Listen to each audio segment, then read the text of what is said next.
the words of your Son. Alleluia, alleluia, alleluia, alleluia.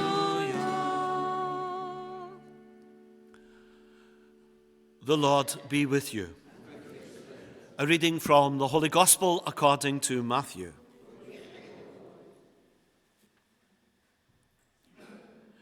Jesus instructed the 12 as follows. Anyone who prefers father or mother to me is not worthy of me. Anyone who prefers son or daughter to me is not worthy of me. Anyone who does not take his cross and follow in my footsteps is not worthy of me. Anyone who finds his life will lose it. Anyone who loses his life for my sake will find it. Anyone who welcomes you welcomes me, and those who welcome me welcome the one who sent me. Anyone who welcomes a prophet because he is a prophet will have a prophet's reward. And anyone who welcomes a holy man because he is a holy man will have a holy man's reward. If anyone gives so much as a cup of cold water to one of these little ones because he is a disciple, then I tell you solemnly, he will most certainly not lose his reward. The Gospel of the Lord.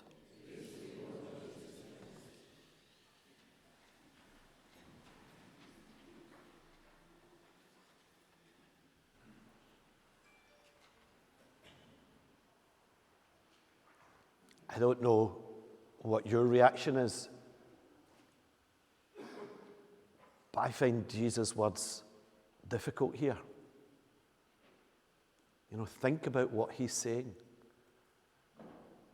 Anyone who prefers father or mother to me is not worthy of me. Anyone who prefers son or daughter to me is not worthy of me. Jesus isn't messing about here. And this is hard. I mean, think of your own relationship. Those of you who are parents, you love your children absolutely. Most of you would die for your children. You make all sorts of sacrifices for them. You love them completely. People's lives change when they have children. Before you had children, you lived your life in a certain way, perhaps a wee bit irresponsibly, just taking life as it comes. But when you have children, things change. You become a parent. And parents too. Think of your parents. They gave you life. They sacrificed for you. Perhaps now they're elderly and you have to look after them. And you do that because you love them. And Jesus is saying, if you prefer them to me, you're not worthy of me. Why is he saying this? Well, the scriptures reveal to us something about God that you might find surprising. The scriptures say this of God. God is a jealous God. He comes first. That's the wrong slide, Kenneth. God is a jealous God. He comes first. And that's from the book of Exodus. He says, I am the Lord your God. You shall have no other gods but me. I am a jealous God. Have you ever thought of God being jealous? And what that's describing is the passion of God's love for his people. He is a passionate lover of his people. And he wants us to be passionately in love with him. Let me use an example that perhaps helps us to understand this jealousy of God. When you are a married couple, you don't stop loving other people, but you do stop loving other people in particular ways. That when you are married, you expect your relationship to be exclusive. It's for you two alone. Being married prohibits certain types of behavior. You're called to have fidelity. So your married love is exclusive, but it doesn't prevent you from being a loving person. You're still able to do that. And that's why Jesus says, you need to put me first. Again, we can look to the Old Testament to help us to understand this. And we go right back to the book of Genesis and Adam and Eve. And God creates Adam and Eve, human beings in love. He creates everything. But when it comes to Adam and Eve, there's a particular quality that they have. They are made in the image and likeness of God. That literally the life that they have is God's life. They are so united in love with God. And that unity with God and His love allows Adam and Eve to have a perfect unity with each other. You know, their married life together is perfect. It doesn't get better than this until the fall. And what happens fundamentally at the fall is that Adam and Eve forget that they were created. They were not the creator. They were created by God. And they think they can do it on their own. They don't need God. They don't need the creator. And they very quickly discover that they do. You know, everything starts falling apart for Adam and Eve.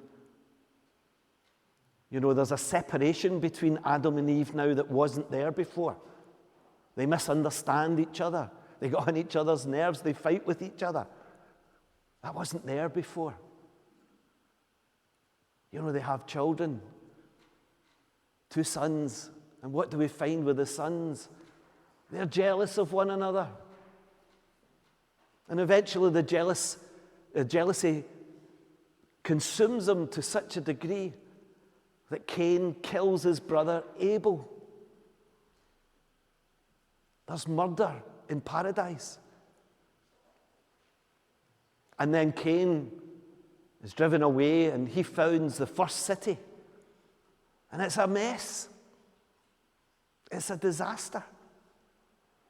And Genesis describes that the disintegration of our experience because of that original sin.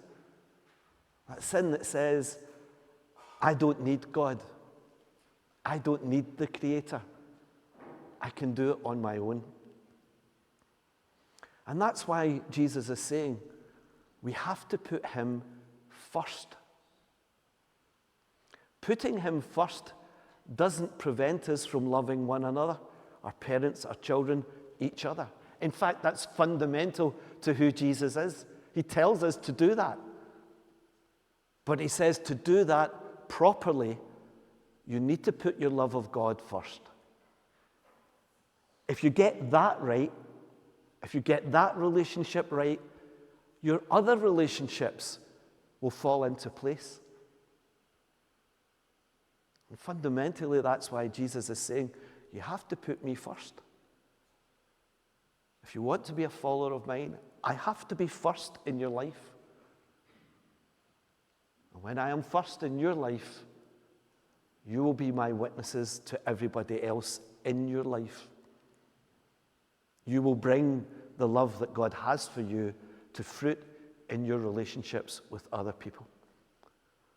And then Jesus goes on, doesn't pull his punches again. If you want to be a follower of mine, you have to take up your cross. And the question that I would ask there is, what do we mean by taking up your cross? You know, we've heard that so often, you need to take up your cross. But what does that mean? You hear people saying things like, you know, I've got this particular sickness. I mean, that's just my cross. Or I've got a particular hardship in my life, and that's just my cross. I just need to live with that. You know, ladies, somebody might ask you, what is your cross? And you say, my husband. You know, these are hardships and difficulties.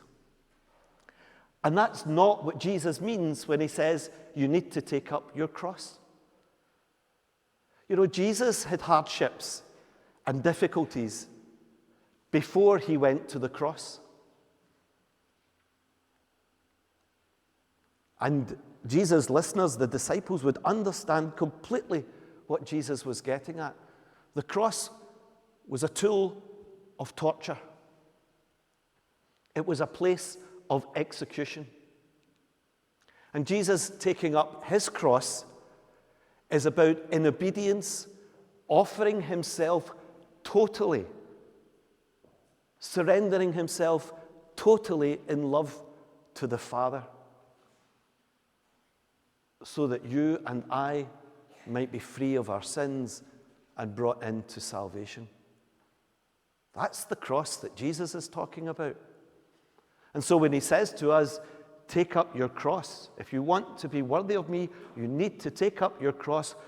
What he's saying is, take up your cross is a sign of death to our own ambitions, our own plans, and our own comfort. It's about dying to ourselves.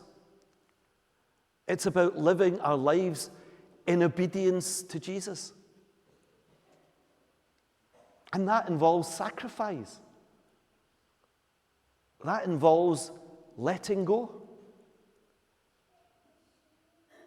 You know, we're here today to celebrate Mass. We're participating in the sacrifice of Christ on the cross.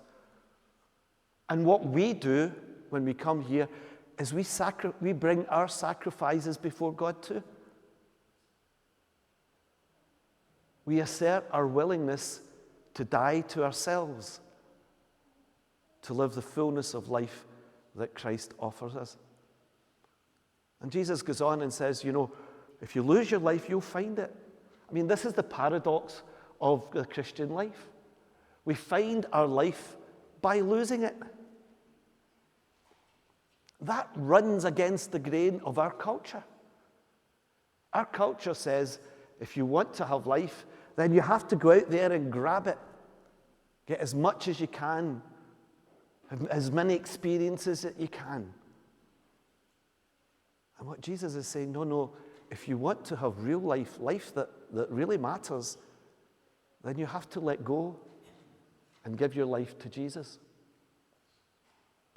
You know, so often the things in our lives that we think are important are almost like gods to us. We think they're really important, but in the long run, they bring us nothing.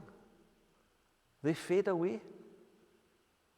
The only thing that will last is our life in God.